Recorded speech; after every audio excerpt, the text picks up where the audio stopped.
I think in a country like Singapore where everything is very practical, you have to understand what you should be doing more of and what you should be doing less of. And that includes like certain projects that you realize are being well received.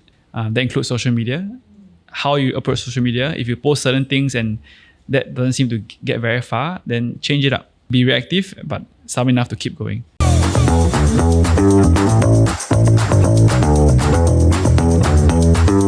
Hello and welcome back to Open House, where every conversation opens a new perspective. I'm your host, Durga. As we celebrate SG60 this year, we also celebrate the Singapore spirit here on Open House. Today's guest has made his mark on our landscape quite literally, right? From striking murals to illustrations, as well as brand collaborations.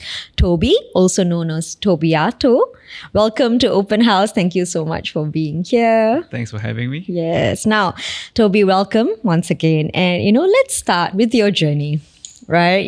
Right up to JC, you did science. Yes. Right? And it's quite a switch to go into arts in university. But I think you've shared before, in your previous interviews as well, that, you felt that your grades weren't that great at that time, right? And which is why. But how did you find the confidence to say that, okay, I think this is going to be a journey that I want to take and that it will have a viable career option for you? Because in Singapore, the art scene is not exactly the most vibrant. Maybe it is now. We have definitely grown.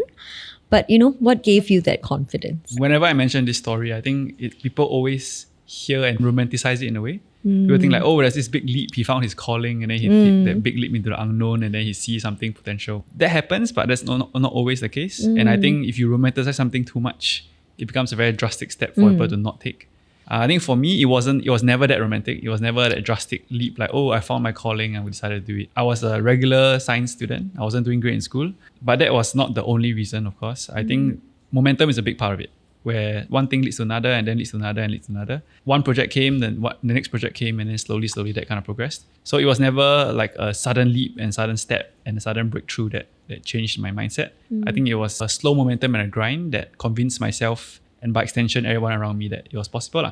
So I think it was more of that as opposed to like, I suddenly wake up one day and I had a dream, like my ancestor told me that, like, no, none of that. There are people that do that, just not me. Right. But was it always a big part of your life? Because, I think that, not many of us would be like, arts is something that I want to do. I think the reason why people romanticize it is because it's often seen as something like a passion or a purpose. It's not like, I want to wake up and be a doctor, that sort of thing. So has it always been a big part of your life? I think it's something that I always enjoyed.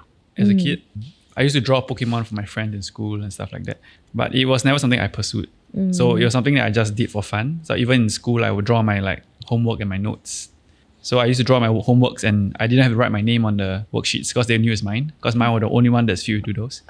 So stuff like that, I think is small steps that made me still enjoy it. And I think building that enjoyment in the early parts of your life helps to build that foundation to continue to enjoy it. Even if it becomes a career. I enjoy it slightly less now because it's something I have to do. But I think it's something that I've always enjoyed and I found joy in doing. I think there are a lot of friends and peers that could draw much better than me. But I kept doing it not because I'm better or worse than other people. I just kept drawing because I enjoyed it. And did you excel in school, like in art school? Like, no, not at all. And what were the challenges that you faced? Because it's so drastic, right, from sciences to... So in early secondary, I'm not sure about how it is now, but early secondary, you take all the classes and we took art.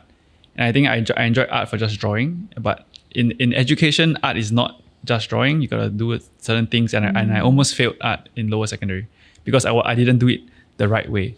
How do you mean you didn't do it the right way? There was like a theme called black and white. So I did a pencil drawing and I almost failed because I only used pencil.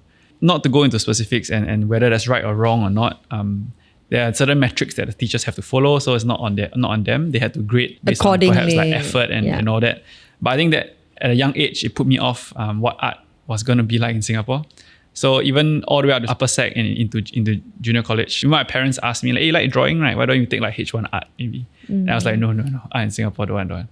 So I kept it to something that I just enjoyed. That's right. fun. So actually your parents encouraged you? Not necessarily, but they just asked like, hey, why don't you consider? Like, because we were discussing what H1 to take, what like subject combination.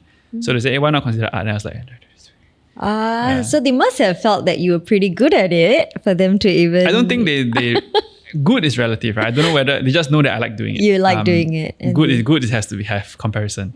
So they just know that I like drawing more than I like studying. So they Right. thought they could help maybe. I didn't do it, but I think they're quite glad that I'm doing it now lah. Right. Now, what about art intrigues you, would you say? I think the instinctive nature of it. I think that's why a lot of my work is not out of reach. I like the accessibility of it, which is why I enjoy creating street art, wall murals. I like painting on basketball courts, artworks that people instinctively react to. For example, you go to a store, you see a t-shirt. If you like it, you buy it. If you don't like it, then you don't buy it. So I think that kind of accessibility is what I enjoy. You create something that people will actually digest and visually enjoy. So that translates to a lot of my work in the commercial realm. When I design something for a brand, design something for office, it's something that they digest. And not just something in a white wall gallery. Right. Nothing wrong with that, but it's just something that I always feel when you enter a gallery, there's always this Wall. veil that you need to kind of understand. And one thing I've noticed that even I fall victim to is you enter a gallery, you just have this mindset where I need to figure out what the artist is trying to say. Yes. And there's nothing wrong with that. Yes. But then so Singaporeans tend to fall into this habit where they see the artwork, they stare at it for a few minutes, then they think, and then they check the answer sheet, which is the artist statement. Oh, yes, I knew it. I got it right. Nothing wrong with that. That's fun. But I think that prevents you from forming your own conclusions, right? Because there's a right answer. Right. But whereas a wall mural has no artist statement, a graphic on a t-shirt has no artist statement.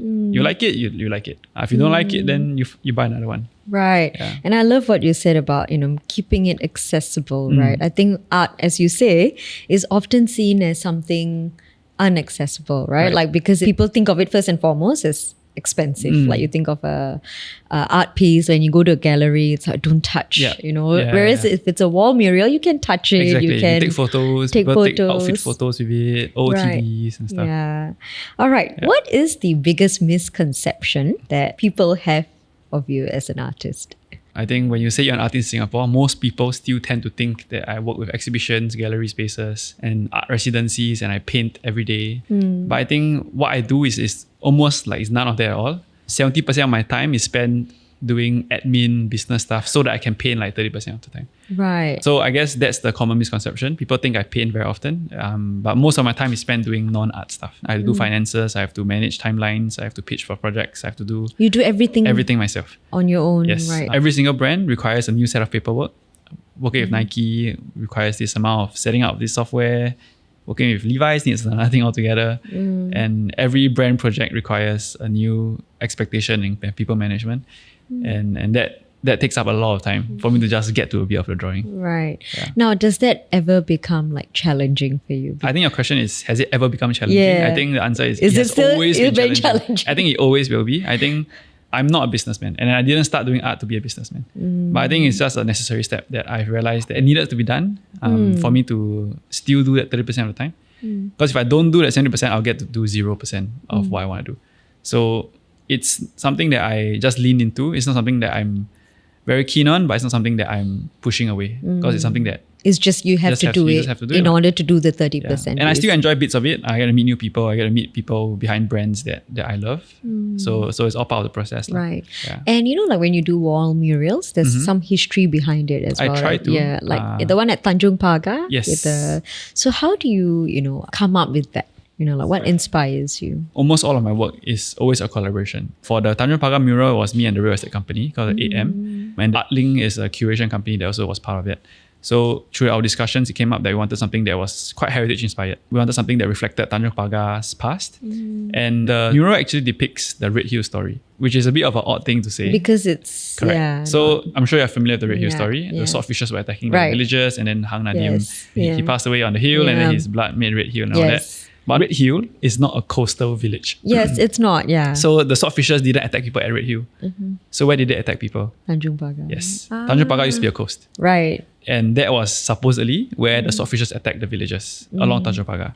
Right. Which is why I drew swordfishers and the attack along Tanjung Pagar. Right. That is so interesting because a lot of your work has Asian motifs Yep. in it as well, Yep. right? So do you feel that as a Singaporean artist, you have that much because you live in Singapore, we are multicultural, we have, different races, different languages. So does that add more depth to the work that you do, you feel? I think it adds more than depth. I think it adds identity because Singapore is very young, for one. Yes, We're only yeah. 60. And one thing is, compared to our regional counterparts, we share a lot of things with them. We share languages, we share food, we share our people, our races and all that. But one thing that we don't share is our own Singapore identity. Our stories, like our Redhill story, no other country has a Redhill story. No other country has a Tiong Bahru.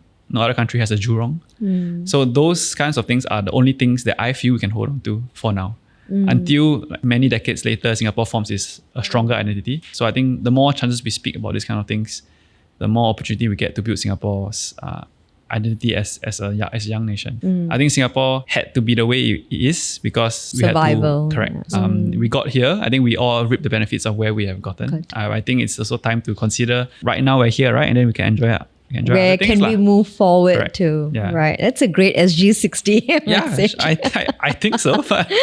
Now, in Singapore, what would you say is like one of your favorite projects that you've worked on? If you could pick one. You've done so many or whichever.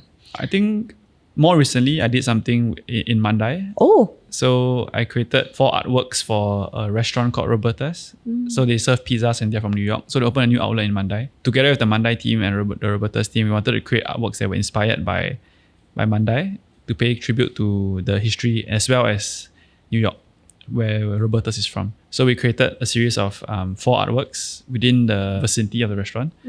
So that was quite fun because I personally love animals and I personally have also enjoyed the zoo as a kid and all that. of course, who hasn't? So I created some artworks that paid homage to certain animals of the zoo and certain aspects of New York. So one example is New York has this very iconic movie scene of King Kong on the Empire State Building. Yes, yeah. So I paid tribute to that and also paid tribute to Mandai by replacing King Kong with Ah Meng. Oh, So I painted the Empire State Building with Ah Meng hanging off and then pointing to like a water cooler.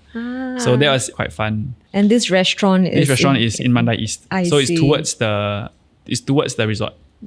So it's in most of the artworks are in the restaurant, but there's one, the Ah Meng wall is outside. I see. Now, your murals are actually, if I read it correctly, you have some work in LA, Jakarta, and Paris as Yes. well. Yeah? Yeah. Could you share a little bit more about that? I mean, how do you feel? It's like global, Right. Like, I think it's crazy. I look at them as life experiences that I've drawn my way to. I think that's always still a bit crazy to say. So in the first one I think it was Jakarta first. So I met the founder of a streetwear brand called Cosmonauts. So he was opening a new outlet in Jakarta. So he wanted like a wall mural. So he flew me up to paint along with a Jakarta artist. So it's like a collab. So that was one of the first few times I flew out to paint something. Following that, I think I flew to LA to paint a bus. A bus? So Wow. I designed longboards for a local longboard company, and that caught the eye of a longboarder in LA. And he runs this program where he takes this bus and travels around America, teaching people how to skate. Oh. Not just to skate itself, but like the confidence in skating, picking out something new, trying out new things and stuff like that. So he travels around the country and he has this bus. So he flew me over to paint like one side of the bus. So that was my first time in America. So that was really, really fun. I just stayed in the bus for like 1.5 weeks inside the bus, on the floors and like painting and then going out, waking up. Oh my God. And then Paris was actually as a restaurant in Paris serving Singapore food. Ah, okay. So they were in contact with a Singapore restaurant, like a Singaporean restaurant based here, and they were doing a pop-up over there. I see. So they wanted to do something extra, so they flew me up to paint something in that restaurant for that pop-up. Right. And how does it feel to know that, your art has traveled places? Honestly, as blatant as I can put it, it's more of a narrative PR story thing than a tangible thing that impacts the career. It sounds exciting that I painted around the in world. LA, Paris. Which is true. It is exciting, but objectively, I think murals in Singapore still have more impact in my career than a mural in LA. The bus might travel around the country, but they just see it. Yeah, they will just see it, but they may not. Right. It doesn't necessarily trickle back down to what we do here in Singapore. Right. So I think work in Singapore is also more tangible. People get to see the work, they get to digest it, they get to have access to it. Whereas the artwork in Paris will just be an artwork in Paris. Like you mentioned, right? You have to bring these ideas, to the work that you do. Yeah.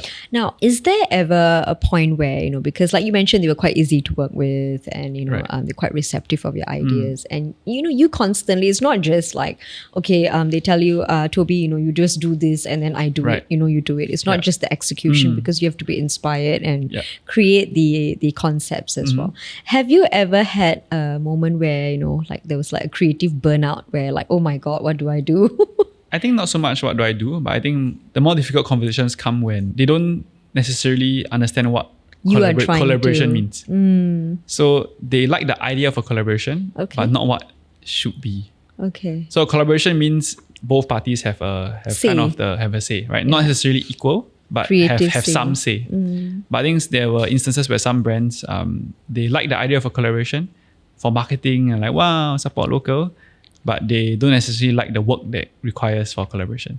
So they think that they can market it as a collaboration just because they work with me, and they can dictate whatever I draw. And that's not necessarily the case. If that's the case, then it's something that we have to speak at the start. Then it's not a brand collaboration. It's a service. I'm drawing for you. Not with you. Yeah, not with you. I'm drawing Right. I'm drawing exactly what you want. It's an Right. illustration commission. Right. You cannot put this as a brand collaboration. It's not artist okay. commission. I get it now. So that's something that I try to, as much as possible, clear out at the start.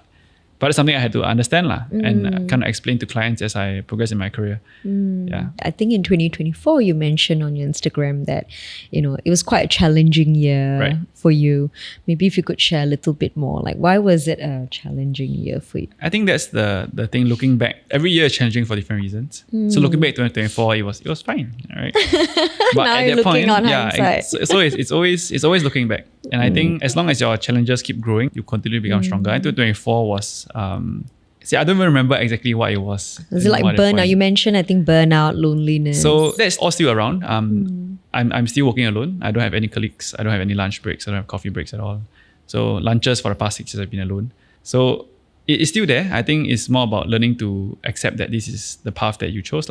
And if I had to go back 6 years later, I would probably still do the same thing. And I think that was the part that I had to struggle with in 2024, where that was about 5 years of doing it full time. Ever since I graduated. So it's still lingering. It's not like fully there. And it's not like I suddenly have colleagues and like people to go out with. So it's still there, but I think more coming to terms, that's the path that you chose. Not necessarily say that, oh, this is fine, right? Saying this is fine is like suppressing it. But so you still have it there. I mean, it's there. I still have lunches alone. After this, I'm probably going to have lunch alone again, right? So it's part of the journey. I think understanding that this is a choice that you made and you would still prefer to this over anything else. Right. That kind of helps. And I think looking at projects that I get to do, looking at the things I've got to experience helps a little bit day by day. So then now speaking on a broader level, right? Yeah. Do you feel that art always has to have this deep meaning to it? Or is it truly in the eye of the beholder? It doesn't have to be deep. It can be, but it doesn't have to be. If you don't get it, then you don't get it. Every art has an intention, right? Yes. So that's why I always bring up like t-shirts and graphic t-shirts. So if you see a certain graphic and it looks a certain way, it's not too different from an artwork in a gallery. And those are quite vastly far apart. Obviously, not just in price point, but in terms of context and environment. So when you see a artwork on a t-shirt in a shop, you might not understand it as well. But if you don't understand it, you move on, right? Right. And that's fine. You pick another one that you understand. Or you just get a plain t-shirt. Right. That's okay. So then why do you think we feel that when we walk into a museum, we have to understand that art? So there is context and environment. Yeah. I think with how society is built, the contemporary art world is very specific. So contemporary art world, when it comes with a lot of money, people don't understand why that's worth so much. Yeah. Right. And then there's this fog and this illusion that there's more to it. Like why is this worth so much? It has to be more to it. Like a banana tip to a wall. Like why is this worth so much? There has to be more. So you try to put a lot of meaning to it.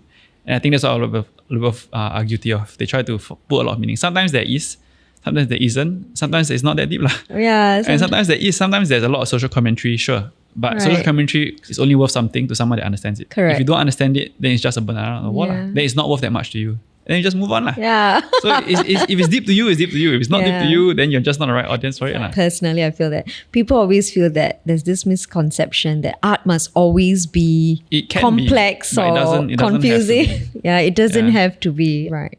And what do you feel as a society we can do to maybe improve our art scene? I don't think it's something we can necessarily take steps right now.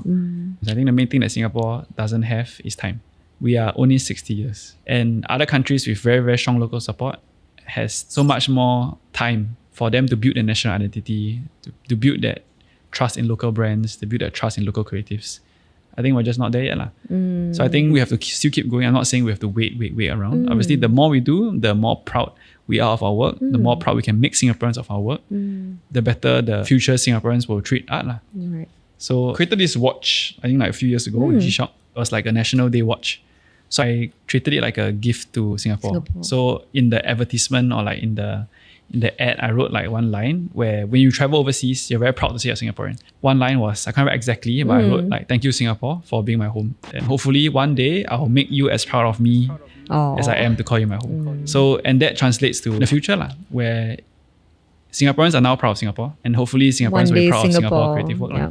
Right. Now, what qualities do you think though, right, in general, not in Singapore's context, but in general, for an artist to thrive or even survive?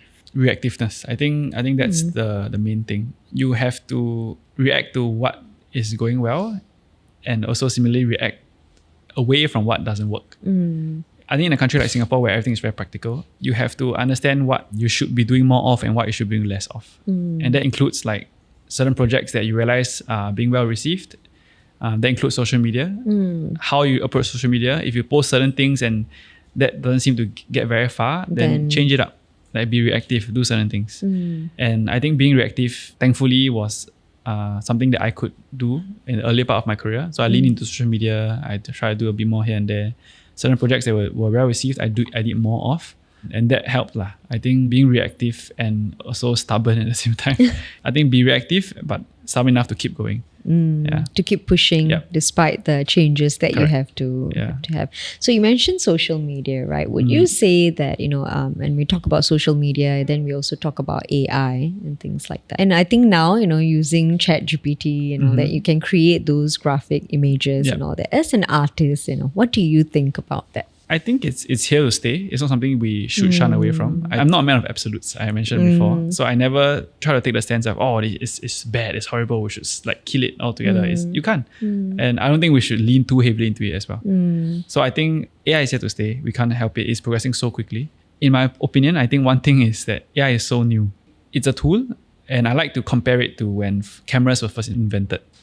So before cameras, before photos were a thing, to document something, you have to paint it, you have to draw. Yeah. There's no other way. Yeah. Portraits, but when the first camera was invented, I'm sure artists felt the same way. Yeah. Like, I'm no longer relevant. Yeah. Like now you can, obviously it wasn't a snap.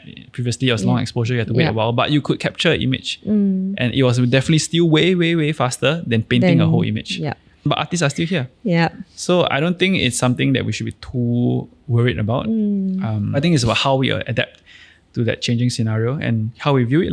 I think for me, the main thing is AI is here to stay, and AI is a very good reminder that you cannot just be a service. I think you can be more than that. And that includes your brand, how you work, your efficiency, your responsibility, your speed, everything. And your ease of work, how you adapt to certain things, your reactiveness. And for me, it's brand, right?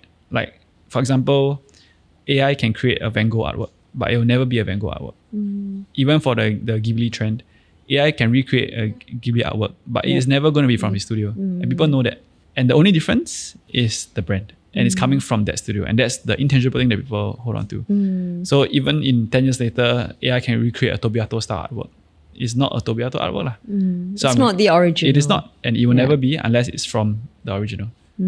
So I think as long as you build that brand and understand that you have to be more than a service, then lean into whatever technology will bring us to. So what do you hope Singaporeans will learn, through art, just in general? And, in line with SG60, how do you think that, like you said, maybe not in our generation, but in time to come, how important do you think it will be to our identity and who we are? I think in time to come, I think hopefully Singaporeans can see more importance in art over time, in the stories and the stuff that we try to hold on to. I think we try to craft our identity a bit too forcefully nowadays. Sometimes like Orchid here, Skyline there, Merlion there, Marina Bay. Which is fine. But I think if Singaporeans can look at our history more creatively. All these identities, our neighborhoods, our stories, our mythologies, Folklores, our folklore, if all those can be viewed with a bit more love and a bit more generosity, I think that would be nice. And if our work can kind of help that, I think it would help everything else that comes with it. Right. Now, what advice would you give, up and coming artists or young artists? Because like you mentioned, not everyone creates a body of work and then it has immediate impact, like in terms of the impact it has on the community or society or monetary rewards, right? So what advice would you give someone looking to enter into this space, especially here in Singapore? I always try to mention two things when I get asked this question. So one is, so the common quote is you reap what you sow, right? So the amount of work you put in, you get back. But I think a nicer way of thinking about it, a more human way of thinking about it, is you reap what you sow, but not always immediately. You can plant your seeds, you work hard, but it might take some time lah. So hard work will pay off, not always immediately. It might take some time, be a bit patient. As long as you put in the work, trust that it will pay off eventually. I think that's something that I personally have gone through. A lot of things that I put in necessarily doesn't translate immediately, and that translates to a lot of things lah. So when you start, you don't get the immediate response, but keep at it lah. And I think the second one is in Singapore. Just because me and a lot of other creatives do creative work full time, it doesn't have to be. There's a lot of value in doing creative work not full time. You can enjoy it a bit more, and it's less daunting. It's never a absolute full time or not, right? You can do it freelance. You can do it while you're in school. You can do it with a part-time job. I have a lot of friends that are doing part-time jobs and doing artists on the side, and they are arguably happier than me. Now looking back, would you be doing it full-time or would you have? I don't think I would have changed the thing. I think it's just something that I had to work through. I had to understand. I told myself, if I go back 6 years later, I say, hey, Toby, don't do full-time. Go and work part-time or something. I would like, I can do full-time, I don't want. Just let me do it. I want to do it.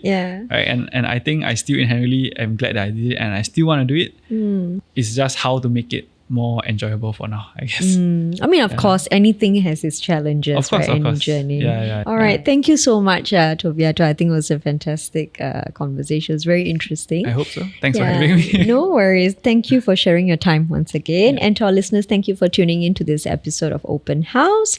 If you enjoyed today's episode, please share this with others who might enjoy it as well. And of course, don't forget to follow us on our socials for more updates. And always remember, for every question you have, there's a guest out there with the answers. And if you have a guest that you would like to see on our podcast, please leave the suggestions in the comments and we'll be sure to get in touch with them. You can also, once again, follow us on our social media. See ya.